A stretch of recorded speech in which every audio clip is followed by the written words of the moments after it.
I believe my eating disorder began when I was 8 years old. Thinking back to the age of 4, 5, 6, 7, I remember a little girl that was confident and joyous and proud and spontaneous. When I think about the little girl who was 8, I feel a lot of shame and embarrassment, judgment, and sadness. I come from a food-oriented family, and I think at the age of 8, the habit of overeating became an addictive behavior in that I began to use food to distract, comfort, and medicate. I was a compulsive eater and binger between 8 and 21, and then it was as if I was on a pendulum and I would just swing from one behavior to the other. So from compulsive eating and binging over to anorexia, back to bulimia. And at 25, I thought I had figured out the magic formula that I could eat as much as I wanted as long as I exercised X amount, although it was never enough. So between 25 and 39, I then just kept on the path of compulsive eating and binging, and then purged through exercise, a compulsive exercise. At 38, I became desperate, always looking at that number on the scale, and I started introducing mind-altering chemicals, everything over the counter, stimulant-based, from fat burners to appetite suppressants, even down to caffeine in my water. And that's what caused my body to physically fail. So I think emotionally, between 8 and 38, it was just low point after low point in my eating disorder. But at 38, my body physically gave out and had said enough. And that was the physical low point of Ed before going into treatment.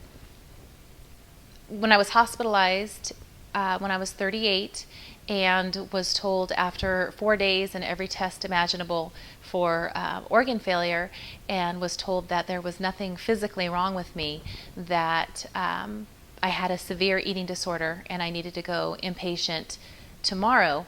And I told them, I said, there's no way I can go. I'm a stay-at-home mom of 4 little kids, and I can't go anywhere. And my husband of 12 years told me that if I didn't go, that there was no hope for our marriage. So I surrendered to him, and I agreed to go inpatient. Our insurance was covered by Rosewood, and I called and I spoke to the intake coordinator, and he said that Rosewood was going to be featured on the Dr. Oz show the following evening. And I thought, well, if Rosewood is reputable enough to be featured on Dr. Oz, then it can't be that bad. So that's how I decided to go to Wickenburg. It was in state. It was 2 hours from the kids. And I went because I needed to save my family. The important part of my treatment happened about 2 weeks in. I was told by the intake coordinator that the average stay at Rosewood was 29 days. So I honestly thought, because I did not look on the outside like I had an eating disorder, that I was going to arrive at Rosewood and they would take one look at me and send me home. I did not feel worthy. I did not feel sick enough to be in treatment. And, within the first week, I understood that my issues went much deeper than just the food and exercise, and that I was much sicker than I had even imagined. I had been in treatment 2 weeks, and I received a 5-page type letter from my husband that said that our marriage was over, and he hoped I wouldn't make the divorce messy. And I was determined to go home. I was determined to go home to save my marriage. And the support that I received that night specifically from the staff and from my peers, and being told, we'll figure it out, we'll do whatever we need to do. And by that next morning, I realized that if I went home, that I would never return to treatment. And I knew that I had to stay in recovery. And that was the defining moment that changed from me agreeing to go to treatment in order to save my marriage to staying in treatment because I had hope that my life could change.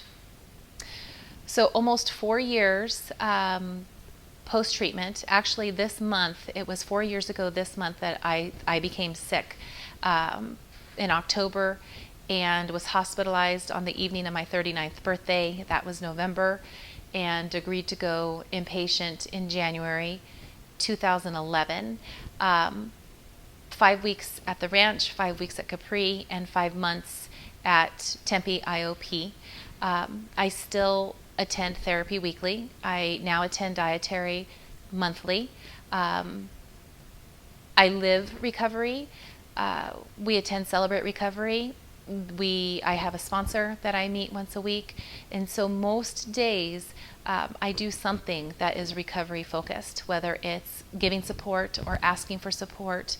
I understand that I have to live a life of recovery, and it's not simply about food and exercise. Issues that I'm able to deal with now go much deeper, looking underneath of what drove those behaviors, the control and the anger and the depression and anxiety and isolation and needlessness and wantlessness, really being able to focus on the trunk of the tree that drove the food and exercise. And now, almost 4 years later, just starting to really uncover the core issues of the things I believed about myself, for 40 years, and redefining the understanding that I have of myself, and being able to forgive and give myself grace. And only by doing that am I able to forgive others and show grace to others.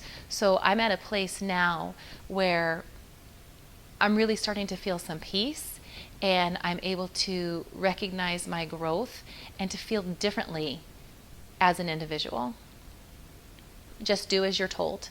That is my mantra that I keep in my head, and whenever I'm able to share, that's what I share. That if we knew what was best for ourselves, we would have done it years ago. None of us would choose to be living with an eating disorder.